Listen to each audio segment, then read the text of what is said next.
કચ્છ સૌરાષ્ટ્ર અને ગુજરાતમાંથી મોટી સંખ્યામાં આંગણવાડીના તેડાગરની બહેનો ગાંધીનગરમાં સત્યાગ્રહ છાવણીમાં એકત્રિત થઈ મોટી સંખ્યામાં બહેનોએ આજે સૂત્રોચ્ચાર નારેબાજી કરી અને ધરણાને ઉગ્ર બનાવ્યું, લડી લેવાનો મૂડ જાહેર કર્યો।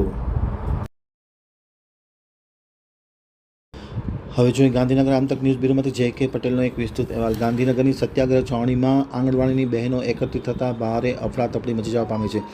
પોતાની વિવિધ માંગણીઓને લઈને બહેનો આજે એકત્ર થઈ હતી। આંગણવાડી કર્મચારી મહાસંઘ દ્વારા અગાઉ અલ્ટિમેટમ આપવામાં આવ્યું હતું કે આંગણવાડીની બહેનો અને તેડાગરની બહેનોના પ્રશ્ન નહીં ઉકેલાય તો સોમવાર તારીખ 4ના રોજ મહાસંઘ છે એ ધરણા કરશે। એ અલ્ટિમેટમ મુજબ આજે ધરણા શરૂ કરી દેવામાં આવે છે। આંગણવાડી મહિલાઓની જે માગણી છે કે આંગણવાડીની બહેનોને BLOની કામગીરીમાંથી મુક્તિ આપવી જોઈએ। ગુજરાતની વડી અદાલતના આંગણવાડીના કાયમી કર્મચારીઓને ગણવા માટે જે ચુકાદો આપવામાં આવ્યો છે તેનું તાત્કાલિક અસરથી અમલીકરણ થાય તે પ્રકારની પણ માંગ કરવામાં આવી છે। ઉંમરના બાદ વિના આંગણવાડીની બહેનોને બઢતી આપવી, વર્કર હેલ્પરની ખાલી જગ્યાઓ તાત્કાલિક ભરવી, FRSમાં પડતી મુશ્કેલીઓ દૂર કરવી, સ્માર્ટ મોબાઈલ તાત્કાલિક પૂરા પાડવા આ લાંબા સમયથી માંગણીઓ છે છતાં સરકાર ઉકેલતી નથી, ત્યારે તાત્કાલિક અસરથી આ માંગણી ઉકેલે એવી માંગ સાથે કચ્છ સૌરાષ્ટ્ર અને ગુજરાતમાંથી મોટી સંખ્યામાં આંગણવાડીની બહેનો અને તેડાગરની બહેનો આજે ગાંધીનગર ખાતે જે છાવણી છે સત્યાગ્રહની ત્યાં એકત્ર થઈ છે અને ભારે સૂત્રોચ્ચાર નારેબાજી કરવામાં આવી છે। સરકારને